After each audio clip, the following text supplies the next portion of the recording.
So, hello students. Today we will start one of the important chapter in physical chemistry, that is solid state.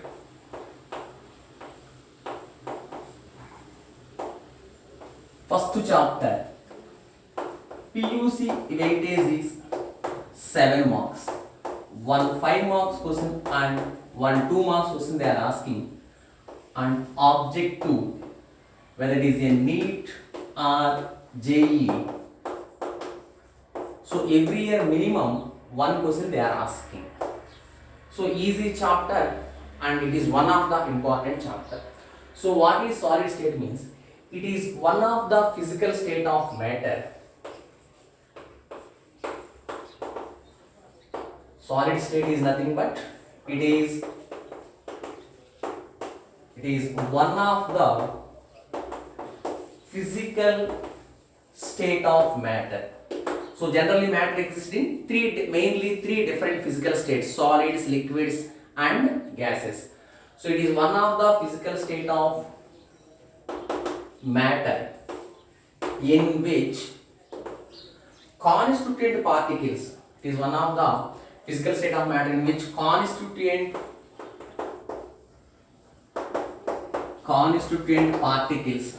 particles may be either atoms or molecules or ions. So it is one of the physical state of matter in which constant particles means in some atoms, in some solids atoms may be there, in some solids molecules may be there, in some solids ions are there, which are present, that are nothing but constituent particles. It is one of the physical state of matter in which constant particles are closely packed.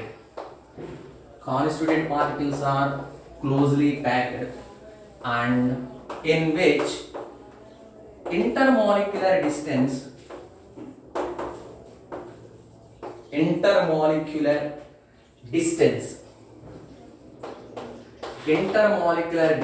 is very less, and intermolecular attractions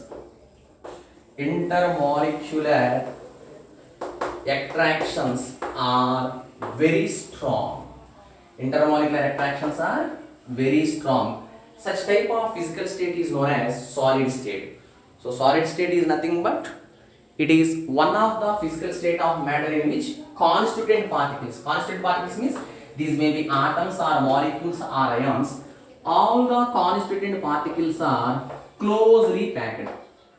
So in solids, all the constituent particles are closely packed. Whenever they are closely packed, between them distance is very less. In case of gases, constituent particles are not closely packed. They are far with each other. So here intermolecular distance is high. Intermolecular distance means the distance between the molecules. So here intermolecular distance is high.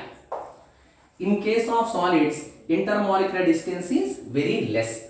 Due to less distance between the molecules, strong attractive forces are there. Whenever they are present side by side, strong attractive forces are there. Whenever they are far, weak attractive forces are there. In case of gases, this is gaseous state we studied in first year.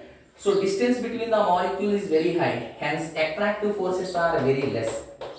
Weak attractive forces are very less. Whereas in case of solids, due to close packing, intermolecular attractions are very strong. Such type of physical state is known as solid state.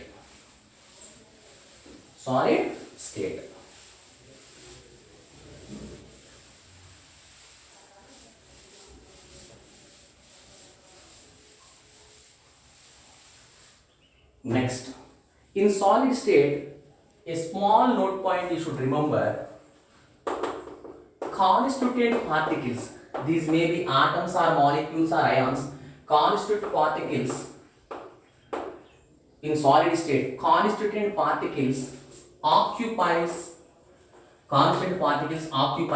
fixed positions.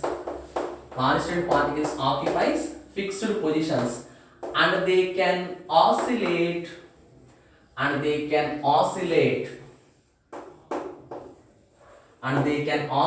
about their mean positions, about their mean positions. So in solid state, constant particles first of all closely packed, and they can constant particles occupies fixed positions, and they can oscillate about their mean positions. That is one of the characteristic property of solid.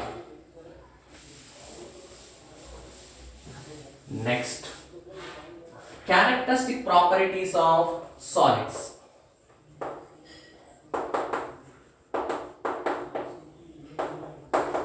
Characteristic properties of solids. Characteristic properties of solids.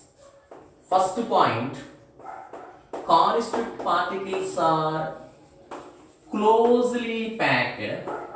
Constant particles are closely packed. Next, intermolecular distance is less and intermolecular attractions are strong. Intermolecular.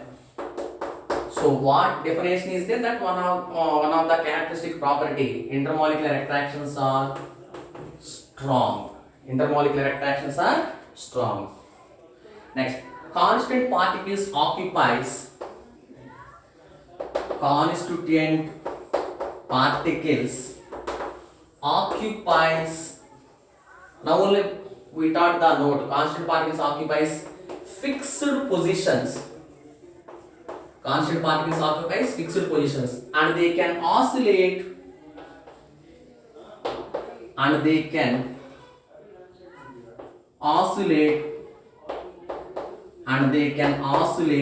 about their mean positions. Constant particles, nothing but atoms or molecules or ions, oscillate about their mean positions.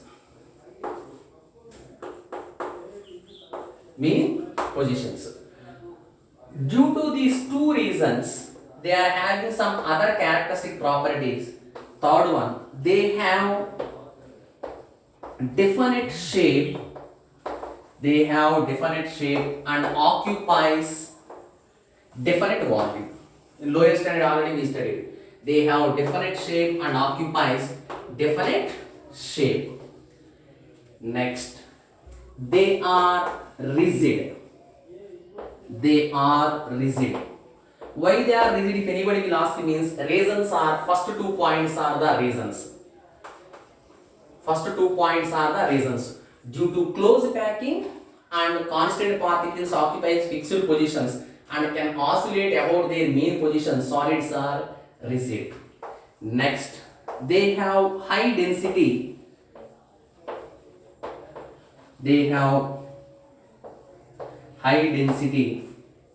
Next, they are highly incompressible. Gases are highly compressible. Solids incompressible. They cannot compress further. They are highly incompressible. So if anybody will ask the reasons why solids have different shape, different volume, why they are rigid, why they have high density, why they are highly incompressible, means first 2 points are the reasons. What are the 2 points? They are closely packed, constant particles occupy fixed positions, and they can oscillate about their mean positions. First of all, constant particles occupy fixed positions. So this is the particle occupy the fixed place. Again, this atom oscillate about its mean position. Due to that, they are rigid, they have high density, and they are highly incompressible.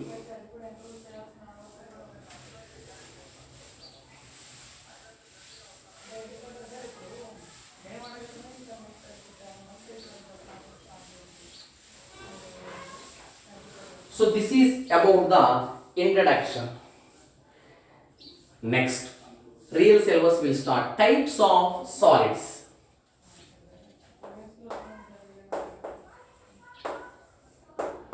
Types of solids. Based on the arrangement of constituent particles All the solids are broadly classified into two types. One is crystalline solids. All the solids are classified into two types. One is crystalline solids, second one is amorphous solids. Based on the arrangement of constant particles, solids are of two types, crystalline solids and amorphous solids. First one, crystalline solids. So what are crystalline solids means? The solids in which constituent particles,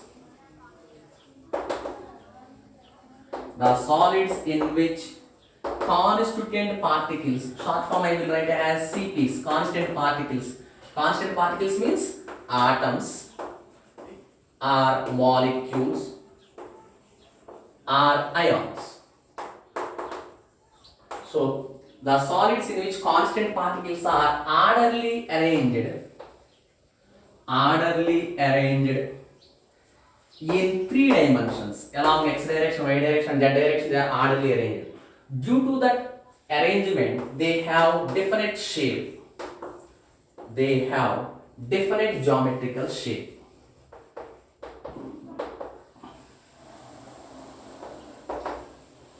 Definite geometrical shape. So crystalline solids means the solids in which constant particles are orderly arranged and they have different geometrical shape. So for understanding purpose, I am considering arrangement of crystalline solids. So all the constant particles, these may be either atoms or molecules, they are orderly arranged in all directions along x direction, y direction and z direction. Due to this arrangement, they have geometrical shape. Examples: crystalline solids. Examples: NaCl. In first year practical chemistry, also in salt analysis, we wrote the physical state. It is a crystalline solid or crystalline salt, amorphous, like that. Crystalline means appears like a sugar or salt. NaCl, KCl, MgCl2, quartz. Quartz is nothing but purest form of silicon dioxide, SiO2, diamond, graphite, solid elements, nothing but all metals and non-metals. All metals and non-metals comes under crystalline solids. Next, amorphous solids.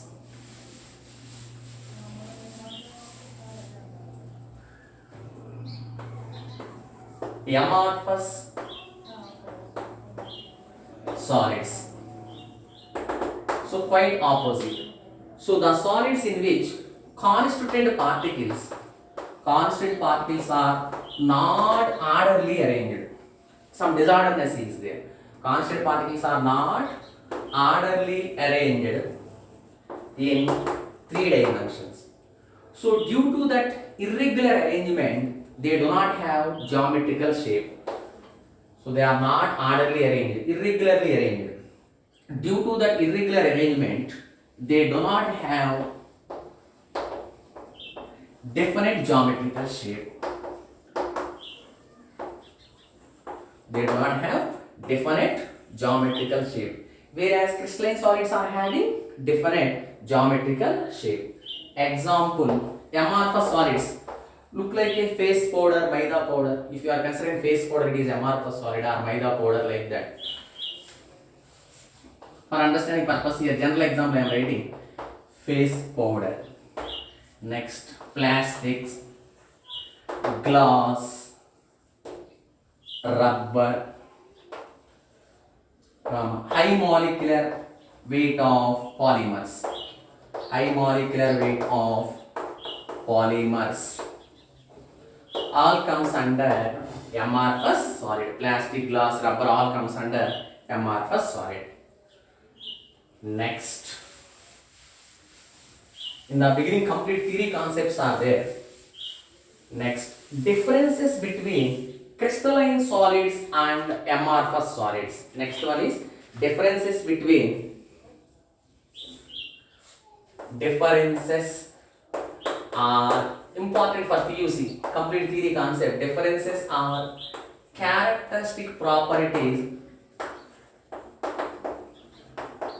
Differences are very important for PUC 2 marks exam. 2 marks questions.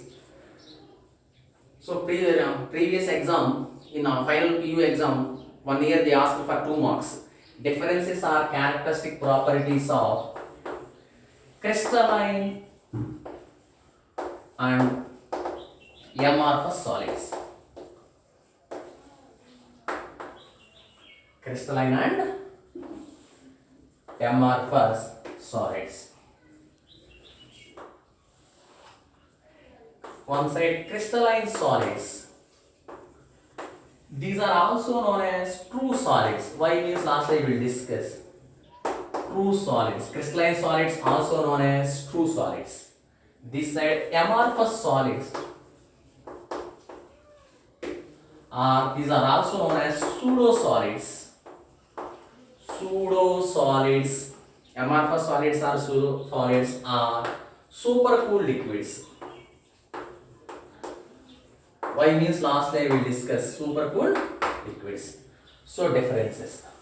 First point we can write as the definition. So first point, constant particles are orderly arranged. Constant particles are, now only we taught, orderly arranged. Constant particles are orderly arranged in 3 dimensions. Here not orderly arranged. Constant particles are not orderly arranged in 3 dimensions. Next, due to perfect arrangement, they have different geometrical shape.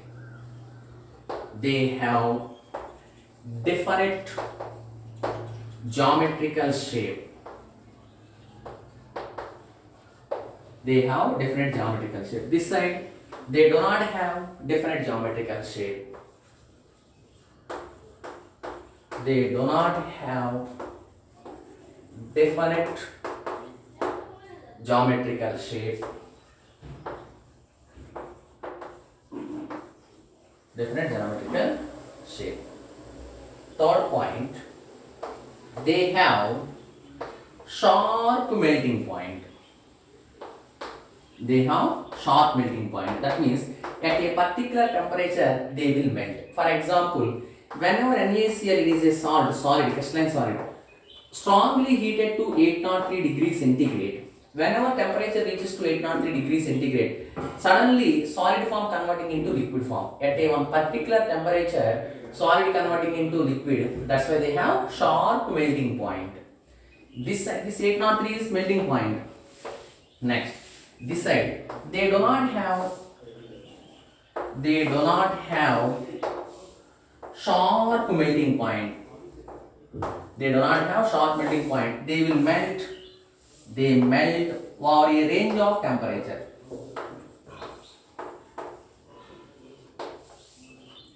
So whenever if you will heat the rubber or plastic at a particular temperature, they won't melt. Within the range of temperature, they will melt. Next, fourth point, they have sharp heat of fusion. They have sharp heat of fusion.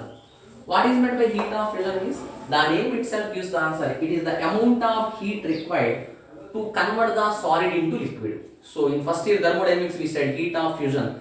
So it is the amount of heat required to convert the solid into liquid. At a particular heat, that solids converting into liquids. This side, they do not have sharp heat of fusion. They do not have sharp heat of fusion.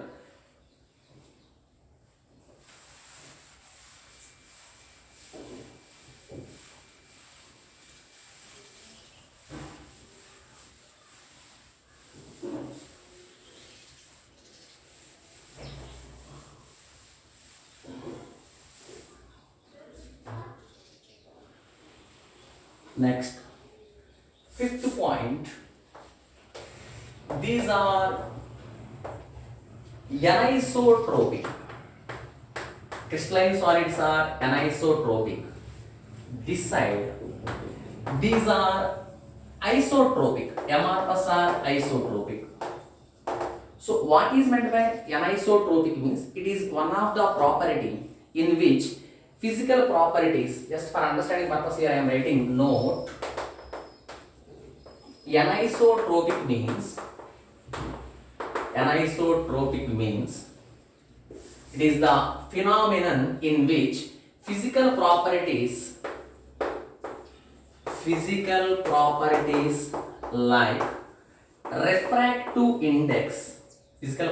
like refractive index, thermal conductivity or thermal expansion,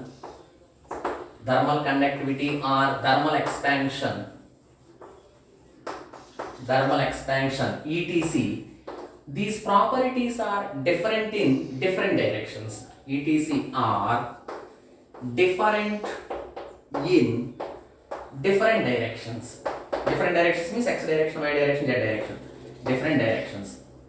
Such type of phenomenon is known as anisotropic. Hence, crystalline solids are anisotropic. Why? In crystalline solids, physical properties like refractive index, thermal conductivity, thermal expansion, all are different in different directions.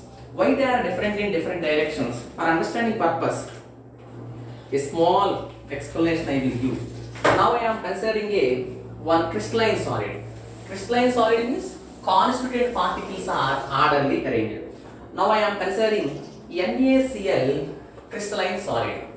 NaCl is the crystalline solid. Here two ions are there. Here constituent particles are ions, Na plus and Cl minus.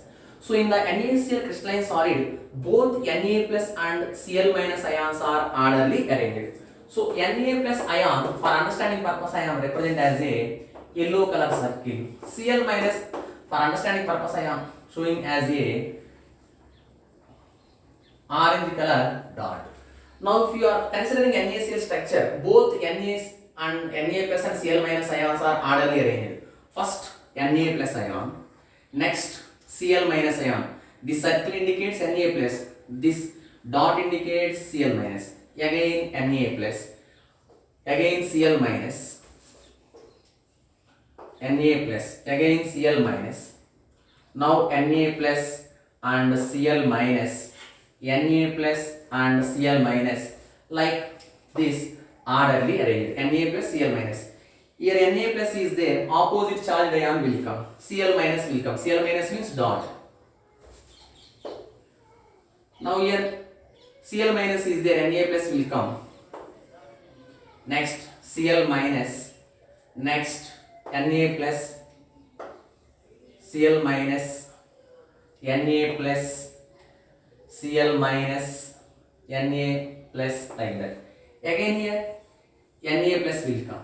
Here Cl minus, here Na plus, Cl minus, Na plus, Cl minus, Na plus, Cl minus will come. Again one more layer for understanding purpose.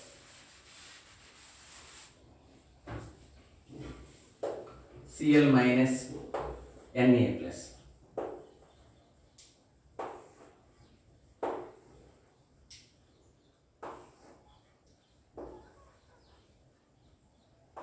If you are observing this NaCl arrangement, all the constituent particles Na plus Cl minus side by side they are orderly arranged. Now I am considering this x direction and this z direction. Just for understanding purpose, this is z direction, this is x direction. So if you are observing z direction, the arrangement of constituent particles is different from that of x direction. In x direction, one small big circle, one small circle, big circle, small circle.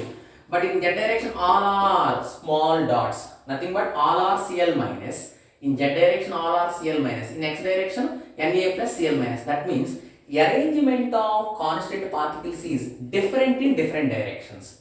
So in z direction, all are small dots. In x direction, big circle and small dot, big circle and small dot. Therefore, arrangement of constituent particles is different in different directions. That's why they possess different physical properties. That's why they are anisotropic. Why they are anisotropic? In different directions, arrangement is not same. That's why they are anisotropic. Next, these are isotropic. Isotropic means physical properties are same. Physical properties means already we taught thermal expansion, thermal conductivity, refractive index. Physical properties are same in all directions. In all directions. So always you should remember that crystalline are anisotropic. Don't be confused. Amorphous are isotropic. Next, sixth point. They have long range, otherwise they are long range order solids. Long range order solids. That means throughout that arrangement, throughout the solid, a perfect arrangement is there. Throughout the solids, a perfect arrangement is there. So all the constant particles are orderly arranged throughout the solid. That's why they are long range solids. These are short range solids. These are short range solids. That means up to some extent only constant particles are somewhat orderly arranged. After that they are disorderly arranged. Up to some extent only constant particles are orderly arranged. After that disorderly arranged. After that disorderly arranged. They are short range, but these are long range order solids. Next, seventh point. They undergo clean cleavage. They undergo clean cleavage when cut with knife. So whenever crystalline solids cut with knife, they undergo clean cleavage like this. This side opposite. They do not undergo clean cleavage. They do not undergo clean cleavage when cut with knife. Irregular cleavage. Irregular cleavage. If you are considering crystalline solid, whenever cut with knife, they undergo irregular cleavage like this. Here clean cleavage, here irregular cleavage.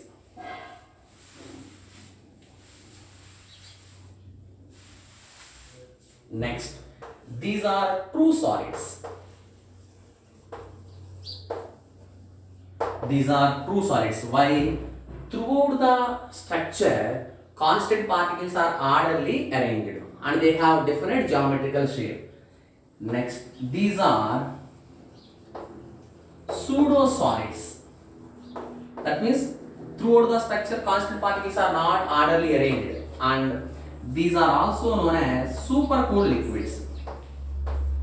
Supercooled liquids. Why? Means they possess somewhat little bit fluidity property, just like a fluids. They have little bit fluidity property. They have little bit fluidity property. That means they flow. Fluidity property, just like liquids. Just like liquids. That's why these are known as supercooled liquids.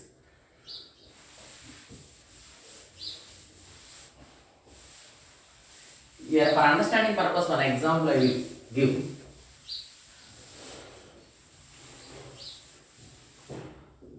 Note: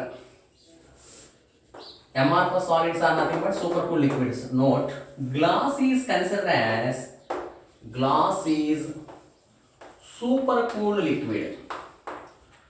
Glass is supercooled liquid. Why? Means if you are observing, just for understanding purpose, if you are observing, glass is considered as supercooled liquid. Example: glass windows of